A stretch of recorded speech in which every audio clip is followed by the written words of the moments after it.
Attack on Titan. How did this show catch so much hype from the beginning? Well, for starters, we have naked dirt-faced giants running around. Yeah, that kind of catches the eye. Ooh, we also got the sense of Spider-Man flying around. I mean, they're out here getting their ass kicked, but you know, it's interesting to see. This show reels you in from the very beginning. And I feel as though no matter how good your show is later down the road, you won't get that same fan base hype that you would if you started off from the beginning with a bang. Let's lay the plot out simple. Giant naked mole rats have taken over this world.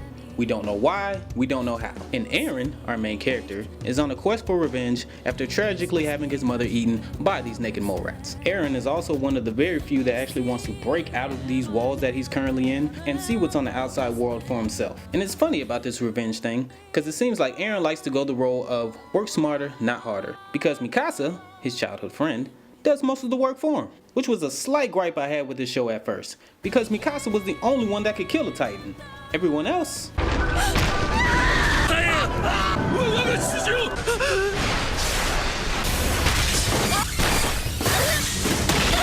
But other characters do come in eventually, and there's this thing called development that has to play its place, so I let it slide.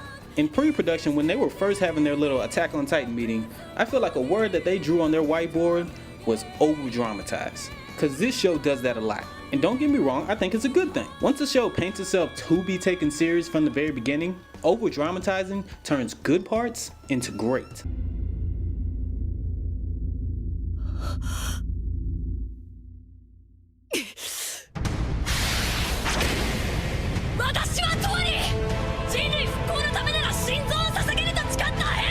When it comes down to it, Attack on Titan is an action-driven show. How does it live up to expectations in that aspect? Well, I'll tell you right now, it goes beyond what I expected. The gorgeous animation from beginning to end, mixed with one of the better soundtracks that I've heard in anime, can make a completely one-sided fight look jaw-dropping. Now, I will admit there is a little bit of talking in between fights, but for the most part they keep it moving, and at least they're not sitting there explaining the moves. But if we're gonna be critical, one of the main gripes that I hear about this show is the characters.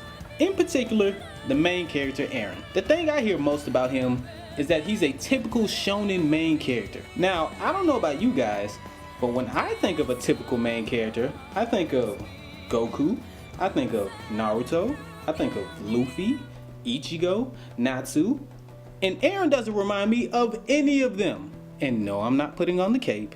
And yes, the revenge part can seem cliche, but we're talking about his character, his personality. And his personality does not remind me of any of those characters I just named. So I get kind of thrown off at the quote-unquote typical shonen character that he gets labeled with. Is he the best character? No, but I don't feel as though he's just like everybody else. And then we have Mikasa. And for the most part, the main problem I see with her is... But when you kick the most ass in the show, I feel like it's okay to give that character a little bit of leeway. At least she's not sitting around calling his name like some other characters I know. Shut the fuck up! Attack on Titan gave me exactly what I want from an anime. And that is to keep me on the edge of my seat and keep me entertained. And that's why I'm awarding Attack on Titan 5 out of 5.